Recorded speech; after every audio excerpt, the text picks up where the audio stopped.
Hello दोस्तों, welcome to समवार्ता। दोस्तों, आज के इस वीडियो में हम देखेंगे कि किस तरह से गोदी मीडिया लोकसभा के इलेक्शन को देखते हुए पूरी तरीके से अपने काम पे लग चुका है। हालांकि 7 चरणों में देश में लोकसभा का इलेक्शन का आगाज़ होने वाला है, जिसकी तारीखों का ऐलान कर दिया गया है। दोनों ही गठबंधन ने अपने अपने उम्मीदवारों की सीटों का ऐलान कर दिया है तथा कुछ सीटों पर अभी भी घोषणा करना बाकी है तथा राहुल गांधी फिर से एक बार वायनाड से ही इलेक्शन लड़ेंगे, जिसका ये सब देखते हुए गोदी मीडिया पचा नहीं पा रही है और तंज कस रही है कि वह अमेठी से इलेक्शन क्यों नहीं लड़ रहे हैं तथा उनसे यह सवाल किया जा रहा है कि वह स्मृति ईरानी के सामने आने से क्यों बच रहे हैं, जिसका अभय दुबे ने बहुत ही पुरजोर जवाब देते हुए यह बताया है कि अब राहुल गांधी पूरे देश के नेता हैं और वह कहीं से भी इलेक्शन लड़के जीत सकते हैं, उनको किसी सीट की मोहताज नहीं है।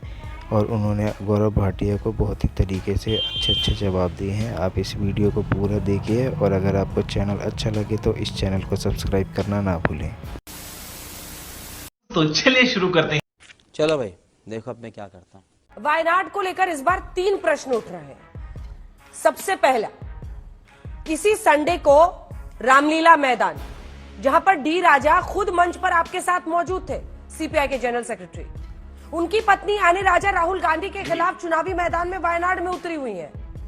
किसका खेल बिगाड़ने या बनाने आप लोग निकले हैं और ये समझ में नहीं आता है। दिल्ली में हमने तस्वीरें दिखा दी, लोकतंत्र बचाओ, तानाशाही हटाओ, और वहां आपस में वायनाड में लड़ रहे राहुल गांधी को ही चुनौती दे रहे हैं। क्यों ऐसा हो रहा है, थोड़ा समझाइए कि दिल्ली में दोस्ती और वायनाड में कुश्ती, ये क्या ड्रामा है? ऐसा ही पंजाब में भी आप लोग कर रहे हैं, तो क्या ये धोखा नहीं है जनता के साथ? दूसरा, वही आरोप जो बीजेपी लगाती है। 3 पॉइंट है सर, थोड़ा सा रुक जाइए। दूसरा पॉइंट है कि जहां पर क्रिश्चियंस और मुस्लिम्स मेजॉरिटी में है, ऐसी सीट खोज कर राहुल गांधी भागे हैं, ये बीजेपी का आरोप है। अमेठी को लेकर कमिटमेंट नहीं करना चाहते। क्यों नहीं करना चाहते? अभी तक आप लोगों ने सभी सीधे ओडिशा हर जगह के अनाउंसमेंट कर दिया है, लेकिन अमेठी रायबरेली को लेकर चुप है। तीसरी बात जो सबसे बड़ी दिखाई देती है कि लोकतंत्र को आप लोग बार बार कह रहे हैं खतरे में है। अरे सर, जो वोटर जाता है अपना वोट देने, उसको कहिएगा लोकतंत्र खतरे में, मतलब तुम्हारा वोट नकली है। तीनों पर आपका जवाब। Not bad. Now you. Anjana जी, हर राजनीतिक दल का लोकतांत्रिक अधिकार है कि वो अपने प्रतिद्वंदी दलों के साथ सामने चुनाव लड़े। लेफ्ट के दल जानते हैं, केरला में पिछली बार राहुल गांधी जी के लड़ने से 19 लोकसभा सीटें कांग्रेस पार्टी जीती थी, तो स्वाभाविक है वहां पर उनका व्यवहार, वहां भारतीय जनता पार्टी का तो अस्तित्व नहीं है। जो बीते 1 दशक से कह रहे हैं कि हमारे बगैर सरकार नहीं बनेगी और सीट नाम मात्र की भी नहीं आती।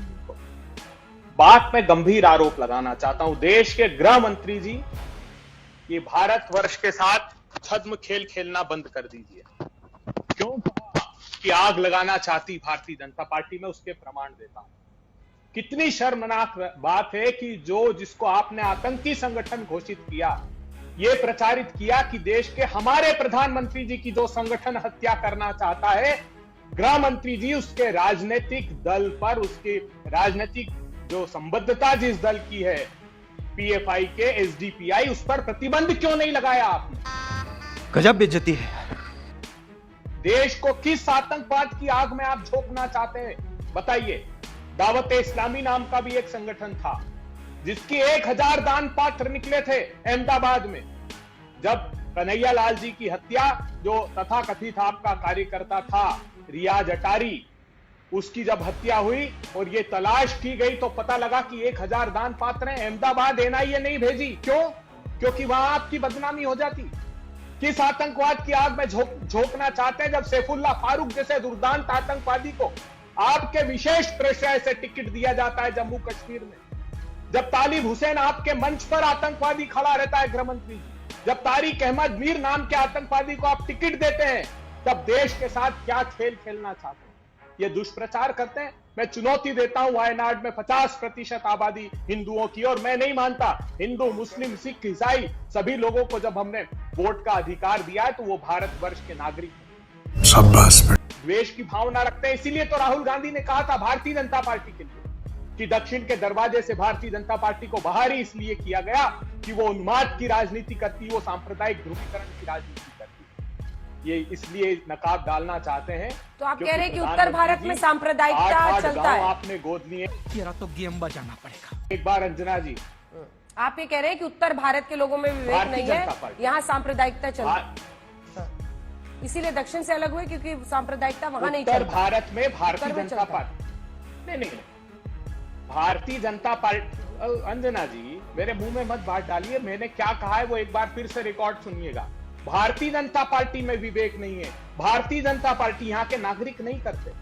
मैं फिर कहता हूं चुनौतीपूर्ण तरीके से कि इस बार उत्तर भारत के प्रांत से भी भारतीय जनता पार्टी को बाहर किया जाएगा। मैं फिर आखिरी दो बातें करना चाहता हूं। प्रधानमंत्री जी, मैं अंजना जी आमंत्रित करता हूं आपको, सारी व्यवस्था मैं करूंगा। प्रधानमंत्री आदर्श ग्राम जो गोद लिए 8 गांव, वहां पर एक बार जाने की कोशिश कीजिए, चाहे वो डेमरी हो चाहे जयापुरा। वहां पत्रकारों ने अभी वहां का इंस्पेक्शन किया है। मैं नाम भी बता देता हूं, सृष्टि जायसवाल नाम की पत्रकार ने उन गांवों का दौरा किया है। आप जानकर हतप्रभ रह जाएंगी, प्लास्टिक की थैलियां लगा कर जीवन यापन कर रहे हैं। टॉयलेट बनाए प्रतीकात्मक रूप से, लेकिन वहां दरवाजे नहीं दिए, वो कोई टॉयलेट यूज नहीं होते। नलों में पानी नहीं है, नल लगाए कुछ गिनती के 2-4, लेकिन उनमें पानी नहीं आता है। क्या बात है सर, क्या बात है सर, क्या बात, ये बात है। वहां मोहित चौहान का इंटरव्यू किया और ये कहा कि ये थैलियों में रह रहा है, तो वहां के लोगों ने कहा, जिलाधीश ने और वहां नगर पालिका के लोगों ने बाकायदा लिखित में, 1 मिनट, लिखित में जवाब दिया उन पत्रकारों को कि उन्होंने आवेदन नहीं दिया। तो उसकी पत्नी है बरखा देवी, उसने 5 बार के आवेदनों की अपनी प्रतियां प्रस्तुत की है। और ये जो बात कर रहे हैं अभी स्मृति जी का कि कामदार, ये कामदार का वीडियो सुनिए आप। प्लास्टिक वेस्ट प्लांट के अंदर है, बिजली नहीं पहुंची। ये प्लास्टिक एकमात्र काम किया, प्लास्टिक वेस्ट मैनेजमेंट का प्लांट लगाऊंगी। वो प्लास्टिक वेस्ट मैनेजमेंट वहां लिखा हुआ है, जब से बनाया है छोटा सा मकान नुमा, उसमें आज तक बिजली का कनेक्शन नहीं दिया। वहां पर आज तक जो फर्श है वो आप हाथ से जाओगे, जाकर देखिएगा उखड़ जाएगा। और राहुल गांधी जी कांग्रेस पार्टी ने अमेठी में क्या किया? सर, इतना अच्छा ग्राउंड बना हुआ है, तभी तो आपको अमेठी अनाउंस करना चाहिए था। अरे अभय जी, आप भी वही कह रहे हैं जो मैं कह रही हूँ, मैं भी वही कह रही हूँ। इतना अच्छा ग्राउंड है, आप कह रहे हैं कि लोग नाराज हैं, राहुल गांधी का इंतजार कर रहे हैं, तो नॉमिनेट क्यों नहीं करते उनको वहां से चुनाव लड़ने के लिए? प्रतीक्षा कीजिए, हमारी संकल्पना साकार होगी और राहुल जी की अमेठी में जय जयकार होगी। धैर्य तो रखिए, अभी पढ़ा नहीं आपने चेहरा स्मृति जी का, क्या कह रही थी वो, कितनी भयाक्रांत है कि वो हो सकता है राहुल गांधी जी दूसरी सीट ही अनाउंस करें। कुछ दिन पहले भी स्टेटमेंट दिया था कि अगर इतनी हिम्मत है तो चुनौती दे रही है, चैलेंज कर रही है, नहीं लड़े। अरे वो तो चैलेंज कर रही है कि आइए यहाँ चुनाव लड़िए। हमारे एक बार जाइए अमेठी, हमारा छोटा कार्यकर्ता परास्त कर देगा। कोई काम नहीं किया, एकमात्र काम किया, हवेली बनाई, बड़े बड़े फानूस और बड़े बड़े लॉन की हवेली का निर्माण किया, बस ना गरीबों के घर बने, ना पीने के लिए पानी दिया उनको। प्रधानमंत्री तक ने अपने संसदीय क्षेत्र में नहीं दिया। क्योटो का वादा करते थे, बुनियादी सेवाओं के टोटे पड़े हुए, बस हवा निकल गई। देखिए, ऐसा है, मुंगेरी लाल के हसीन सपने, कुछ तो बचा नहीं अब गांधी परिवार और कांग्रेस के पास। ये सपने ही तो हैं कि इनको जिंदा रखते हैं। हम लोग इतने क्रूर भी नहीं है कि वो भी छीन ले। सपने देखने दीजिए, जून आएगा पता चल जाएगा कहाँ खड़े हैं। डबल डिजिट की पार्टी नहीं रहेगी, आप देखिएगा। कोई सेंस है इस बात की? और इसी तरह से याद करिए, बनारस में अरविंद केजरीवाल 2014 में आए थे और उसके बाद वो हारे थे। 2019 में वो लौटे नहीं थे। ये क्या दिखाता है? हम चारों खाने चित करते हैं अपनी ईमानदारी और मेहनत से, और जब धोबी पटक दाव चलता है और गिर जाते हैं ये लोग, उसके बाद उठ के वापस आने की हिम्मत भी बचती नहीं है, चाहे वो राहुल गांधी हो, चाहे वो अरविंद केजरीवाल हो। कौन है ये लोग, कहां से आते हैं?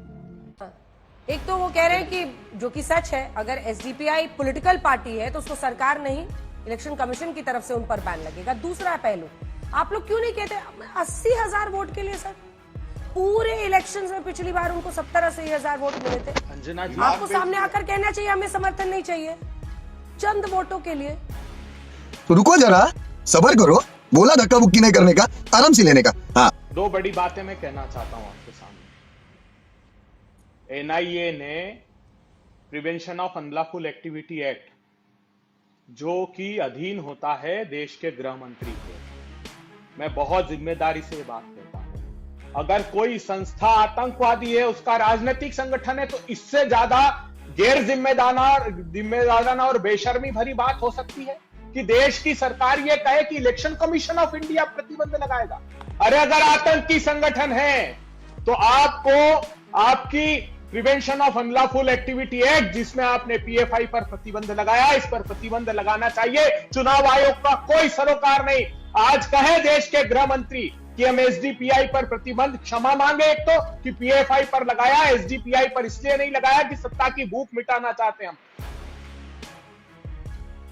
दूसरे राजनीतिक दलों को बदनाम करना चाहते हैं। ये स्टोरी भी छपी है अंजना जी, आप गूगल कीजिएगा कि कर्नाटका के स्थानीय निकाय चुनाव में भारतीय जनता पार्टी ने एसडीपीआई का समर्थन लेकर वहां पर अपना अध्यक्ष बनाया है। आप ये चुनाव के बाद की बात बता रहा हूं मैं आपको, ये आप गूगल करके देख लीजिएगा। तो समाचार पत्रों ने प्रकाशित किया, मैं उसकी पुष्टि नहीं करता, लेकिन बहुत जिम्मेदारी से कह रहा हूं कि इससे ज्यादा गैर जिम्मेदाराना बात किसी देश के गृह मंत्री ने नहीं की, जो आज भारतीय जनता पार्टी कर रही। क्या बात करते हैं आप?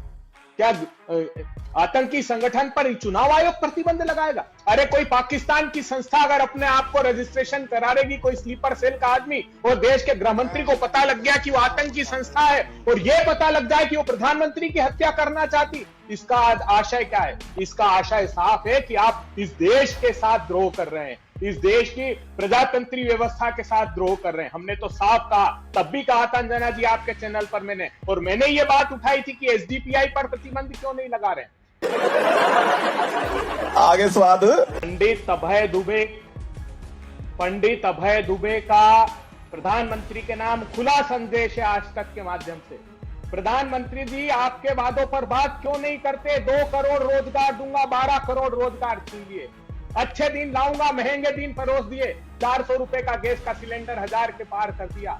8000 करोड़ रुपए का आपने कहा था न खाऊंगा न खाने दूंगा, 8000 करोड़ रुपए के इलेक्टोरल बॉन्ड से चंदा लेकर धंधा दिया, धंधा देकर चंदा लिया।